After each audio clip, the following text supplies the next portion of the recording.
भगवान कहते हैं और चलो आगे लीला दिखाता हूँ। एक बूढ़ी माँ के पास पहुंच जाते हैं जो बड़ी गरीब थी, भगवान का भजन भी खूब करती थी, खूब भजन करती भगवान का। आज भगवान नारद जी को लेकर के उस बूढ़ी माँ के पास पहुंच जाते हैं और कहते हैं कुछ खाने के लिए मिलेगा। तो वो बूढ़ी माता कहती है आइए मैं जरूर कुछ ना कुछ प्रबंध करूंगी, बैठिए आप, 2-5 मिनट में आपका भोजन का प्रबंध करती हूँ।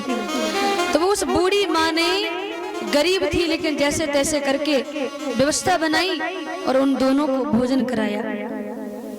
भोजन करके जब भगवान चलने लगे तो नारद जी ने कहा कि देखो जिसने तुम्हें कुछ नहीं खिलाया पिलाया, दुत्कार के घर से बाहर निकाल दिया, उसको तो इतना बड़ा वरदान दे दिया, अब इस बूढ़ी माँ को भी दे दो, बेचारी ये भी गरीब है, इसको भी कुछ दे दो। तो भगवान कहते हैं नारद जी मैंने इसको दे दिया। क्या दिया? बोले इसके पास जो गाय है, जो गाय की सेवा करती है ना, मेरा भजन तो करती है पर 1-2 घंटे इस गाय की सेवा में भी लगा देती है। तो देखना नारद जी मैंने इसे आशीर्वाद दे दिया कि इसकी 2-3 दिन बाद गाय की मर जाएगी, इसकी गाय मर जाएगी। बात वो चल रही है कि जो भगवान को नहीं भजते उनको चकाचक भगवान संपत्ति देते हैं, और जो भगवान को भजते उनको दुख क्यों आता है? तो बूढ़ी माता खूब भगवान का भजन करती थी, लेकिन भगवान ने आशीर्वाद क्या दिया? खिलाया पिलाया, संतुष्ट किया, लेकिन क्या कहते हैं कि 2 दिन बाद तेरी गाय मर जाएगी। तो नारद जी कहते बाप प्रभु आपकी लीला बड़ी विचित्र है, जिसने आपका अपमान कर दिया उसको तो ऐसा वरदान दिया कि तेरे पास इतनी संपत्ति हो जाए कि खुद को ही भूल जाए, थोड़ी बहुत संपत्ति का वरदान इसको भी दे देते। आपने तो इसको दुख तो जीवन में था ही, लेकिन आपने क्या दिया? इसकी गाय भी मर जाए। तो भगवान कहते हैं कि भक्त को मैं देने से पहले उसके कल्याण के लिए सोचता हूँ। अब उस सेठ को धन से प्रेम था तो मैंने धन का आशीर्वाद दे दिया कि जा तेरे पास धन खूब हो जाए तो अपने आप को भूल जाए, क्योंकि नारद जी कहते हैं कि नारायण भगवान कहते हैं नारद जी से कि देखो ये धन से प्रेम करता है, जिस दिन ये मरेगा तो ये धन को याद करेगा। ये भगवान कितना जीवन में कमाया, इतना सारा धन यहाँ पर रखा हुआ है, इतना वहां पर रखा है, और जब ये चारपाई पर लेटा होगा बोल नहीं पा रहा होगा तो सिर्फ बोल तो नहीं पाएगा किसी को कि मेरा धन कहाँ पर रखा है, बस सोचेगा, चिंतन करेगा मेरा धन इतना कमाया, और आज तो एक सुई भी साथ में नहीं लेकर जा रहा। तो चिंतन करते करते ये धन का मर जाएगा, और मरने के बाद इसको सांप बनना पड़ेगा, सर्प की योनि मिलेगी, क्योंकि इसको धन से प्रेम था तो सर्प बना देंगे और कहेंगे जा भैया अपने धन की रक्षा करना जाके।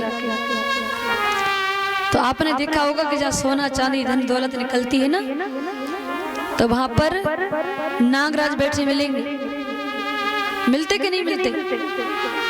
तो भगवान ने कहा कि देखो इसने अबे भले मुझे दुत्कार के भगा दिया, लेकिन मैंने इसका अगला जन्म सुधार दिया कि जा धन से प्रेम है, अगले जन्म में तुझे सांप की योनि मिलेगी, पड़े रहना अपने धन की रक्षा करते रहना। और महाराज इस बूढ़ी माँ की गाय को मार दिया आपने। तो भगवान कहते हैं कि देखो ये 24 घंटे भजन तो करती थी, लेकिन 1-8 घंटे उसमें कम करके गाय की सेवा में लगाती थी। तो मैंने सोचा इस डोकरी के आगे पीछे तो कोई है नहीं, और जिस दिन ये डोकरी मरेगी तो गाय का चिंतन करेगी कि मैं मर जाऊंगी तो मेरी गाय को कौन खिलाएगा, कौन पानी पिलाएगा, कौन सानी करेगा, कौन क्या करेगा। तो मरते समय चिंतन गाय का करेगी तो इसको गाय की योनि प्राप्त होगी, और इस मृत्यु लोक में आकर के गाय को दर दर भटकना पड़ेगा। इसलिए मैं नहीं चाहता कि मेरा भक्त दोबारा आके संसार में भटके। तो जिसके जीवन में दुख आते हैं ना, दुख पर दुख आते हैं, तो समझ लेना ये कहीं ना कहीं परमात्मा का संकेत है। परमात्मा हमें अपने पास बुलाना चाहते हैं और अपने चरणों की चरण शरण देना चाहते हैं, इसलिए हमारे जीवन में दुख पर दुख आता है। कि दुख ही मानव की संपत्ति है,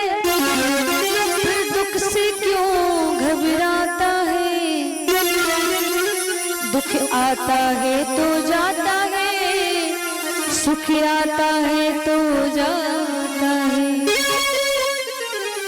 सुख जाता है तो दुख देकर, दुख जाता है तो सुख देकर। कहते हैं कि सुख में है व्यसना प्रमाद भरे, सुख में दुख में पुरुषार्थ झलकता है। जीवन में दुख आता है, एक न एक दिन तो जाता है, एक दिन जाएगा तो ढेर सारा सुख दे करके जाता है, और सुख जाएगा तो ढेर सारा दुख हमें दे करके जाता है। तो जीवन में कहीं ठोकर लगे, कहीं दुख आए, कहीं विपत्ति आए तो समझ लेना प्रभु का संकेत है। क्योंकि जब जब हम भगवान को विस्मरण करते हैं, भूलने लगते हैं, तो वही भगवान थोड़ा सा हमें इशारा कर देते हैं, थोड़ा सा दुख से स्पर्श करा देते हैं और कहते हैं कि जब जब दुख आता है तो परमात्मा को सब भजने लगते हैं, सब याद करने लगते हैं। करते कि नहीं? कि दुख में सुमिरन सब करे, सुख में न कोई, और जो सुख में सुमिरन करे सो दुख काहे को हो। सुख में सुमिरन ना किया, दुख में किया याद, ये कबीरता दास की अब कौन सुने फरियाद। तो दुख में तो सब भगवान को याद करते, पर सुख में भूल जाते हैं। सुख में है व्यसन प्रमाद भरे, दुख में पुरुषार्थ झलकता है। दुख जब आता है जीवन में तो हमें जीना सिखा जाता है कि किस परिस्थिति में हमें किस प्रकार से अपने जीवन को जीना चाहिए। एक नम्रता, एक विनम्रता दुख हमें सिखा के जाता है, और सुख हमें अभिमान से भर के जाता है, अभिमान सिखा के जाता है, अकड़ सिखा करके जाता है। क्योंकि जो सुख में रहते हैं ना, उनकी तो चाल ढाल ही बदल जाती है। बदलती कि नहीं? इसलिए सुख तो भगवान के चरणों में है, भगवान के भजन में है।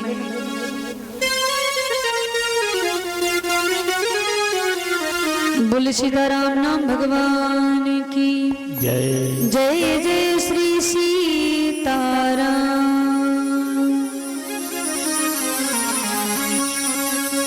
यहाँ पर श्री तुलसीदास जी महाराज भगवान के नाम की वंदना करते हैं और रामचरितमानस के महत्व की व्याख्या करते हैं।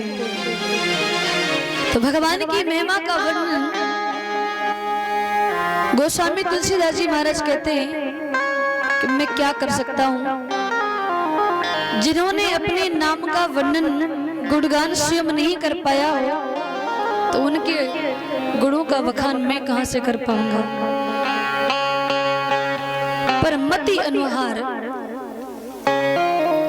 अनुसार राम गुण गाई। अपनी मति के अनुसार जितना मेरा अनुभव कहता है, उतना मैं प्रभु का गुणगान करने जा रहा हूं। तो भगवान की नाम की महिमा तो अनंत है।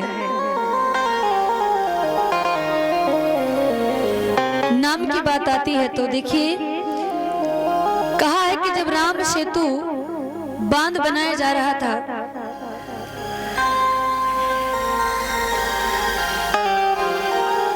तो वहां पर नल नील